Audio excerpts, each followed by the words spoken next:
Let me tell you about a time that I almost won $100,000 in an NPFL tournament. It was on my home lake here on Santee Cooper. It's the closest I've ever been to winning a big tournament in the 2 years that I've been fishing the NPFL, and I ended up finishing second. Still got a good check. I was leading going into the final day, but just didn't catch him good enough.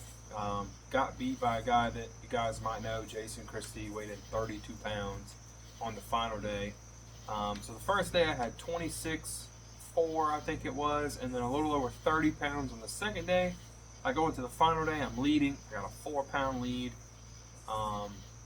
and I just don't catch him. Didn't have a good day.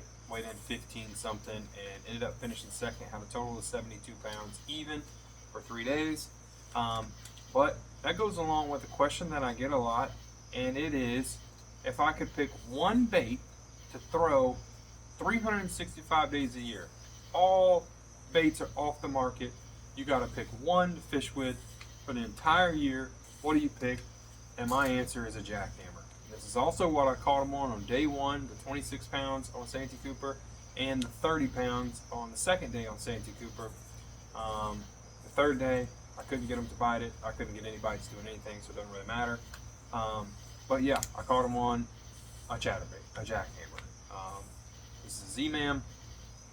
I've got 74. I just did some tackle organization in my garage, and I've got 74 of these hanging up on the wall, and I paid full price for every single one of them. So this is not a plug. Promise you, Z-Man, once again, does not know who I am. They're not giving me anything. It's just what I use. This is what I have confidence in. I've thrown a lot of different other bladed jigs, but this one to me is just my favorite. I don't know, it's just what I've got confidence in. So I'm gonna take it out the pack. I'm gonna show you exactly what I do to every single chatterbait. As soon as I take it out the pack, then I'm gonna show you a couple of different trailers.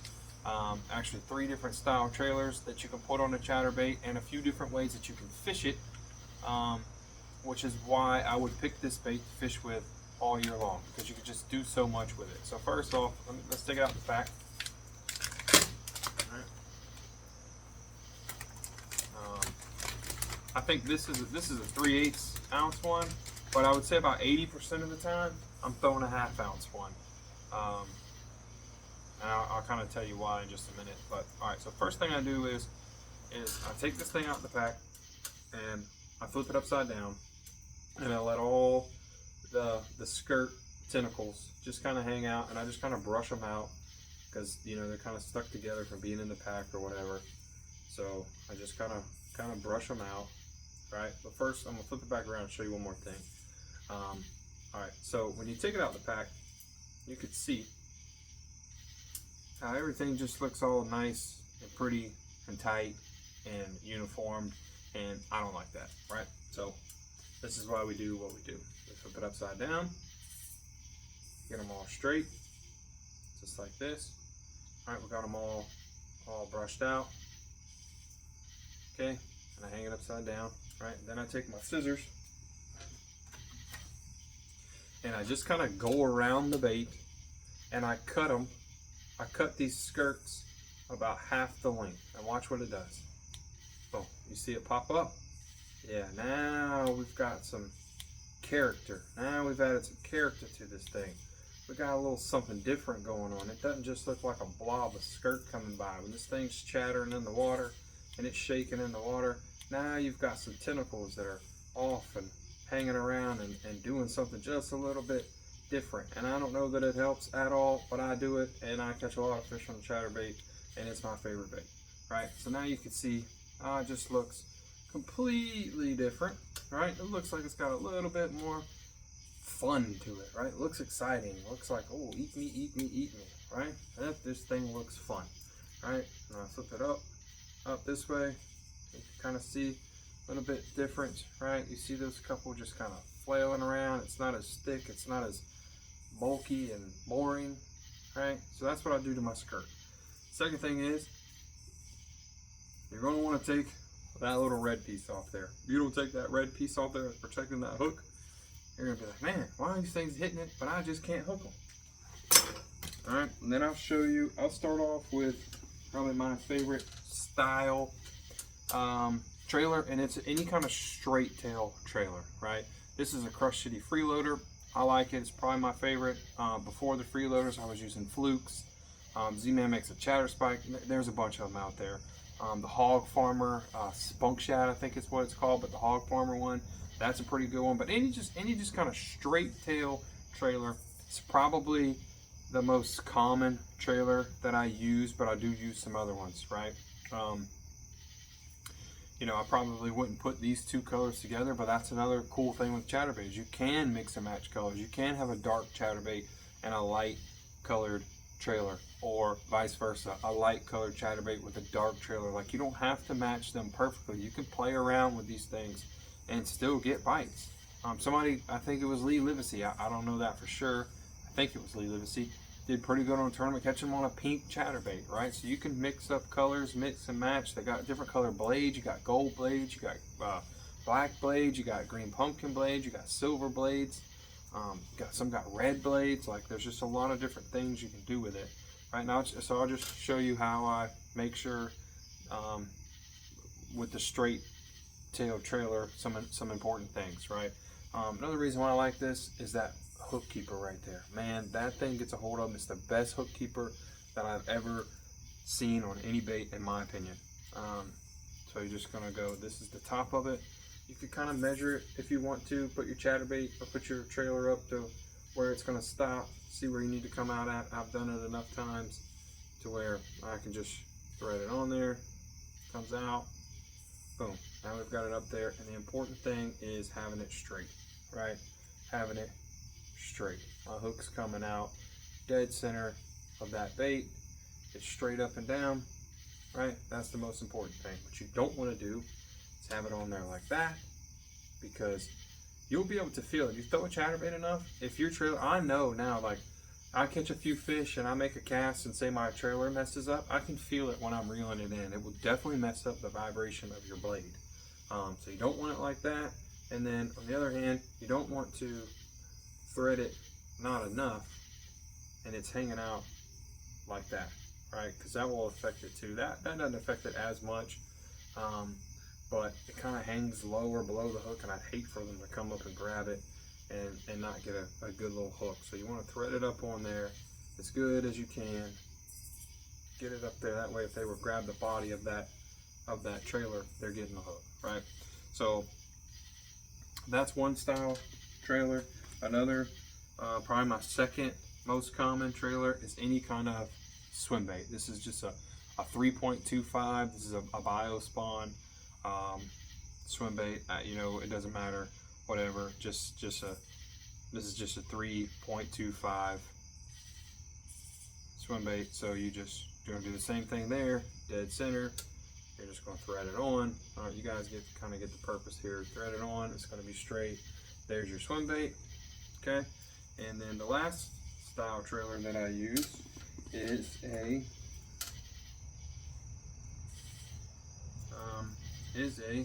already got one other chatterbait out here, is a crawl style bait. This is a Zoom, where's it at? A Zoom speed crawl. This is the Magnum one. Put the regular size one on there too. I think the Magnum one is just fine. So those are the three style trailers that I use. So let me tell you one reason why I really like the chatterbait. Number one is I've caught them from Florida, from literally Okeechobee, which is the bottom of Florida, all the way up to Saginaw Bay in Michigan, which is almost to Canada.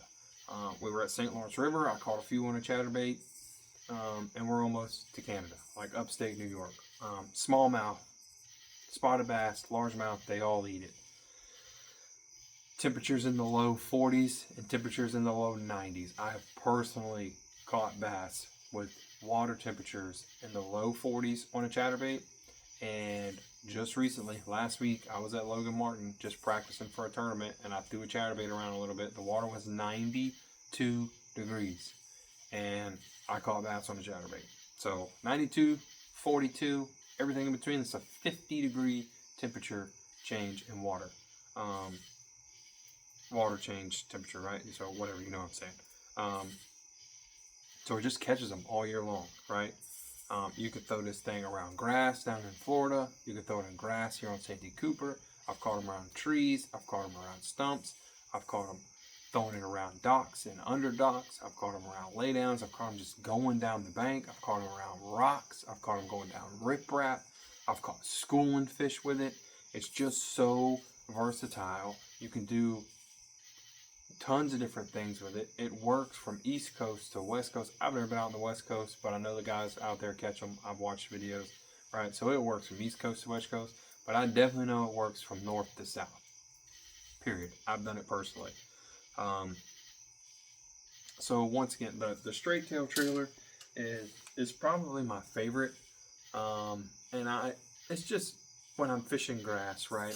I'm just trying to get it in the grass, get on top of the grass, make it tick some grass, rip it out, and this thing just gives it the most steady action, right? It fishes. I can fish it where I need to fish it as far as water column goes, right? Anytime when you go from the straight tail and then you put on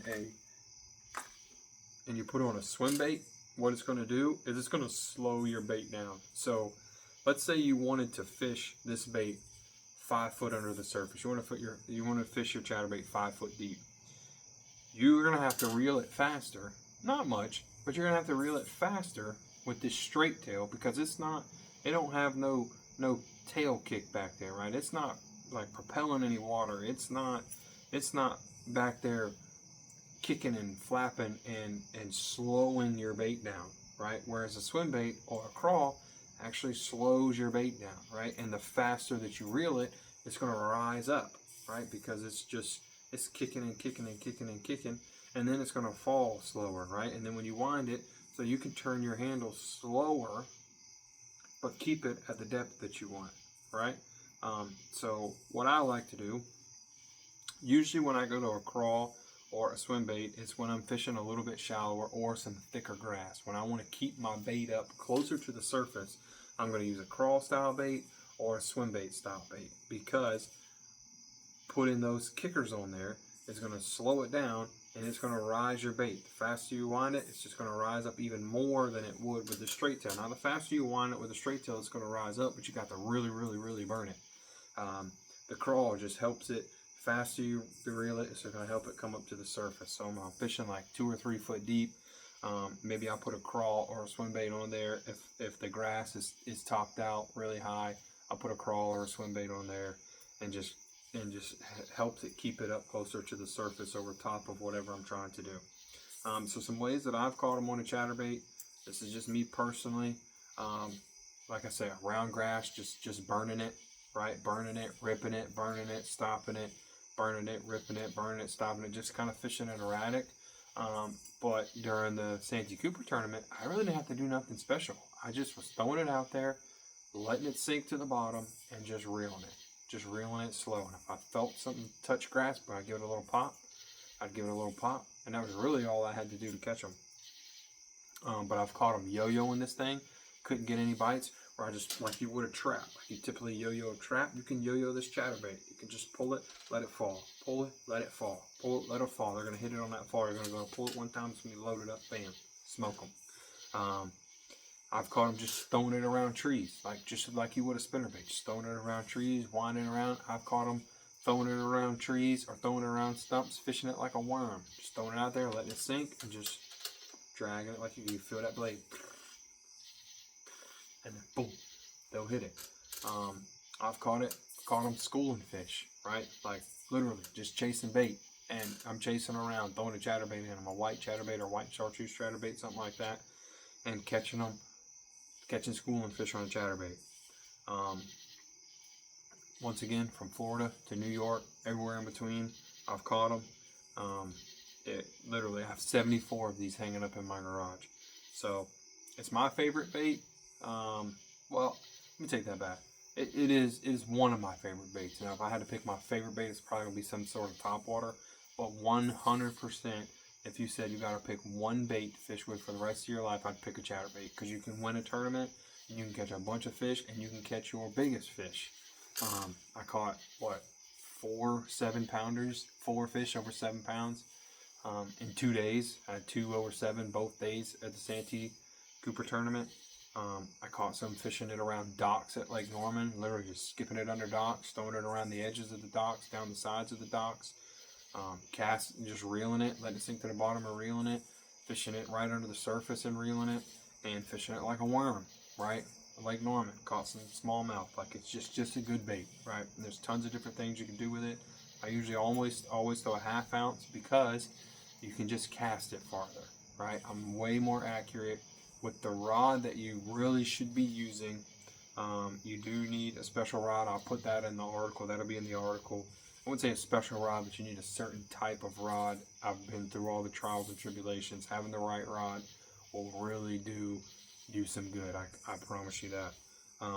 And then line, I always throw it on 20-pound line. Maybe 1% of the time I throw it on 17, but usually I'm throwing it on 20-pound line all the time. And the 1/2 ounce just throws farther. If I wanna fish it more like a 3/8, that's when I'll put these kicker style trailers on there, and it will help you. It will let you be able to fish it slower and shallower.